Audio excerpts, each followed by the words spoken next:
Good morning, guys. Here for today's next lesson from Beaver on the Go.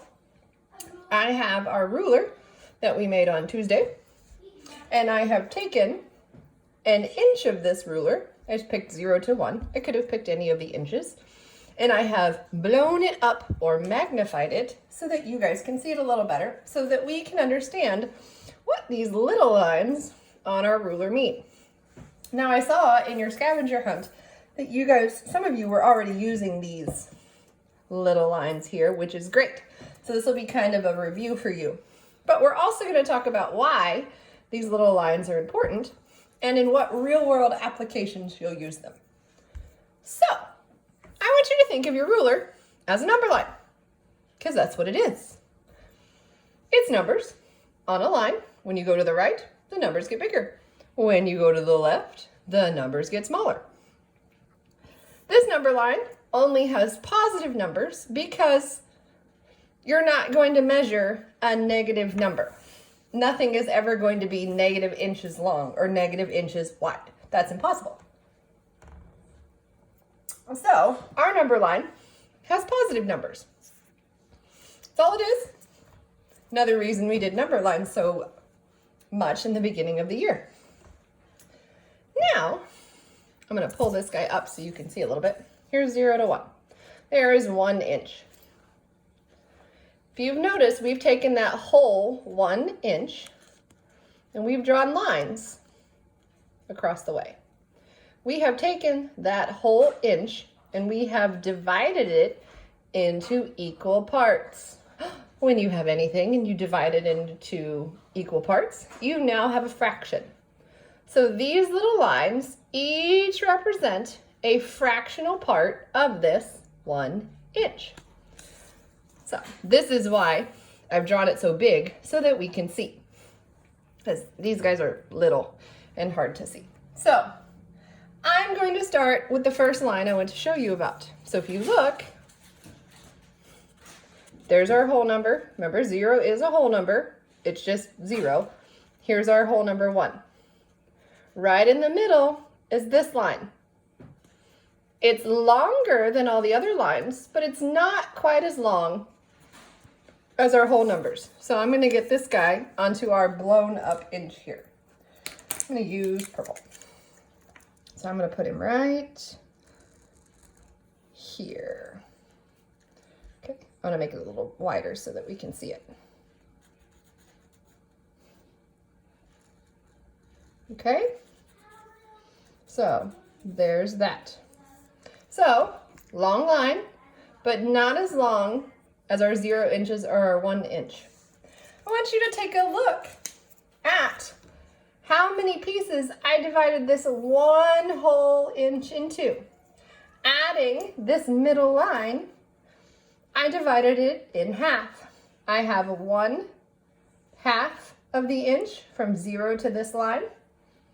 I have the second part of that inch from this line to the 1 inch. So this line right here in the middle, this guy right here, divides your 1 inch into halves. So this guy right here is 1/2 of an inch. He's bigger than no inches, but he's not quite 1 full inch. Okay, so there's that line. So now, looking at our ruler, we've done this guy. So now we see these guys. This guy and this guy. They're not as long as 1/2 of an inch, but they're longer than this short one. So I'm going to go ahead and put those on because there's actually one you cannot see. So one of those lines goes right here. So not quite as long as 1/2. One's going to go right here with 1/2.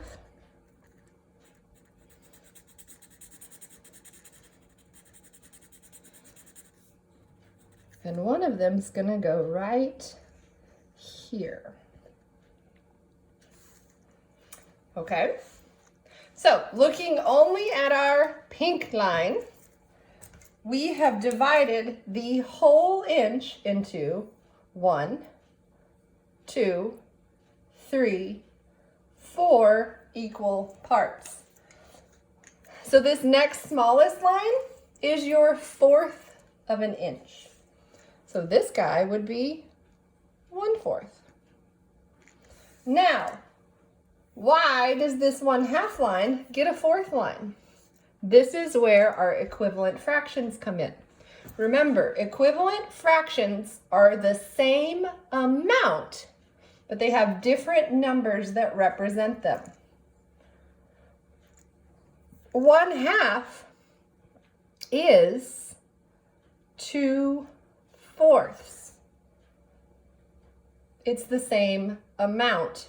We just use different numbers to represent it. If we have halves, it's 1 out of 2 pieces. If we have 4ths, it's 2 out of 1, 2, 3, 4 pieces. So 1/2 and 2/4 are the same amount. They just have different numbers that represent them. So this is 1/4, this is 2/4, so this guy would be 3/4 of an inch. And if we were saying in an inch in its fractions, it would be, you would have all 4 parts, and I forgot, it would be, if we had halves, it would be 2 out of 2 halves. But we don't say that, we say the whole number because it's easier to understand. So, let's look. We have this last little line, the shortest of our lines. I'm gonna put this guy in green, like so.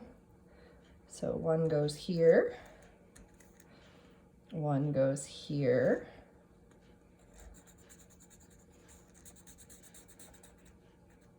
I have to add some pink in. One's gonna go here.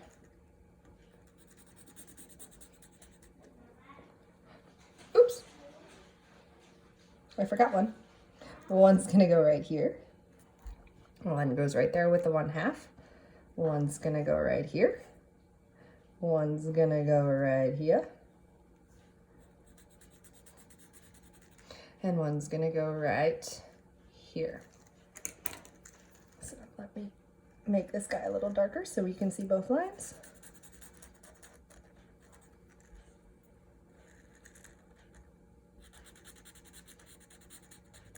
Okay. So now, only looking at our green line, we have divided this whole inch up into 1, 2, 3, 4, 5, 6, 7, 8 equal pieces. So this shortest line is your 1/8 of an inch. So starting here, we have 0/8 of an inch. This guy would be 1/8 of an inch. Here's our equivalent fraction again. If you have 1/4, that is the same as 2/8. 1/8, 2/8, 3/8, because you have 1, 2, 3 out of all 8 pieces. Now we get to 1/2. 1/2 is equivalent to 2/4. It is also equivalent to 4/8. 4/8. This guy is 5/8. This guy right here, 3/4, is equivalent to 6/8. This guy right here is 7/8. And if you get to the whole inch, you have 8/8. So that is your ruler divided up into halves, 1/4, and 1/8. So halves, you've divided the inch up into 2 equal pieces. 1/4, you have divided it up into 4 equal pieces. And 1/8, you have divided it up into 8 equal pieces with some equivalents. So, most rulers are usually broken down into 1/8. So, why do we do this? Because not everything is a whole number every time you measure it. For instance, let's do this pen. I'm gonna scoot it over here. I'm gonna line up the end to our, if I needed to know exactly how long this pen was to see if it would fit in a drawer, you see there's 5, but it's bigger than 5 inches, but it's not quite to 6 inches yet. So if I look,